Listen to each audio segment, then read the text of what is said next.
Kengá, a gaivota de penas cor de prata, mergulhou várias vezes a cabeça, até que uns clarões lhe chegaram às pupilas cobertas de petróleo. A mancha viscosa, a peste negra, colava-lhe as asas ao corpo e por isso começou a mexer as patas na esperança de nadar rapidamente e sair do centro da maré negra. Com todos os músculos contraídos pelo esforço, chegou por fim ao limite da mancha de petróleo e ao fresco contacto com a água limpa. Quando de tanto pestanejar e mergulhar a cabeça conseguiu limpar os olhos, olhou para o céu e não viu mais que algumas nuvens que se interpunham entre o mar e a imensidade da abóbada celeste.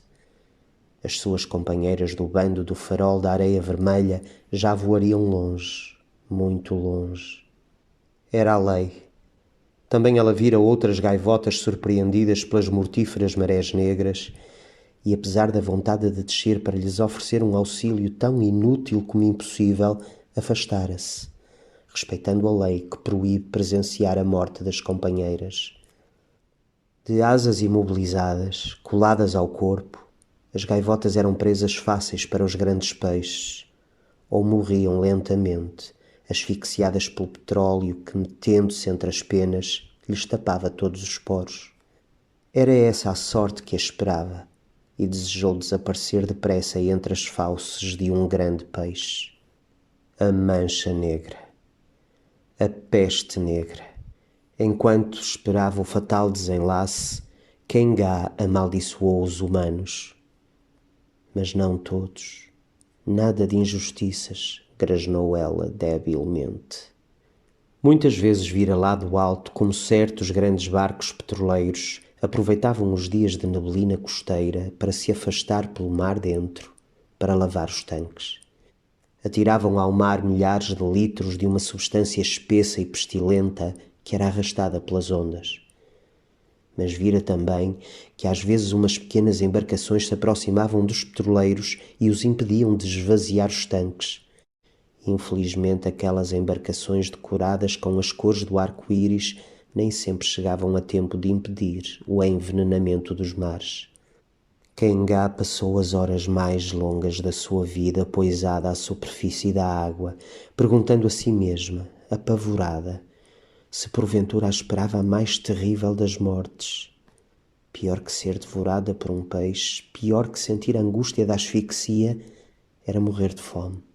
Desesperada perante a ideia de uma morte lenta, sacudiu-se toda e verificou com espanto que o petróleo não lhe tinha colado as asas ao corpo. Tinha as penas impregnadas daquela substância espessa, mas ao menos podia estendê-las. Talvez tenha ainda a possibilidade de sair daqui, e quem sabe se voando alto, muito alto, o sol não derreterá o petróleo, grasnou Kengá. Veio-lhe à memória uma história ouvida a uma velha gaivota das Ilhas Frísias que falava de um humano chamado Ícaro que, para realizar o sonho de voar, fabricara umas asas com penas de águia e voara alto, até muito perto do sol, tanto que o calor deste derreteu a cera com que colara as penas e caiu. Kengá bateu as asas energicamente, encolheu as patas, ergueu-se uns 2 palmos e caiu de borco na água. Antes de tentar de novo, submergiu o corpo e moveu as asas debaixo de água. Desta vez ergueu-se mais de 1 metro antes de cair. O maldito petróleo pegava-lhe as penas da rabadilha, de tal maneira que não podia orientar a subida. Mergulhou uma vez mais e, com o bico, puxou pela capa de imundície que lhe cobria a cauda. Suportou a dor das penas arrancadas, até que finalmente verificou que a sua parte traseira estava um pouco menos suja. À 5ª tentativa, Kengá conseguiu levantar voo. Batia as asas com desespero, pois o peso da camada de petróleo não lhe permitia planar. Bastaria uma só pausa para ir por ali abaixo. Por sorte, era uma gaivota jovem e os músculos respondiam em boa forma. Ganhou altura. Sem deixar de mover as asas, olhou para baixo e viu a costa que se perfilava apenas como uma linha branca. Viu também alguns barcos movendo-se como diminutos objetos sobre um pano azul. Ganhou mais altura, mas os esperados efeitos do sol não a atingiam. Talvez os seus raios produzissem um calor muito fraco, ou então era a camada de petróleo que era excessivamente espessa. Kengá compreendeu que as forças não lhe iam durar muito, e procurando um lugar onde descer, voou terra adentro, seguindo a serpenteante linha verde do Elba. O movimento das asas foi-se-lhe tornando cada vez mais pesado e lento. Estava a perder forças.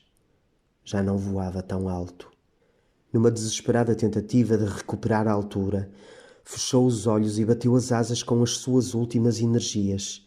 Não soube durante quanto tempo manteve os olhos fechados, mas quando os abriu, ia a voar sobre uma alta torre que ostentava um catavento de ouro. São Miguel! Grasnou ela ao reconhecer a torre da igreja de Hamburgo. As asas negaram-se a continuar o voo.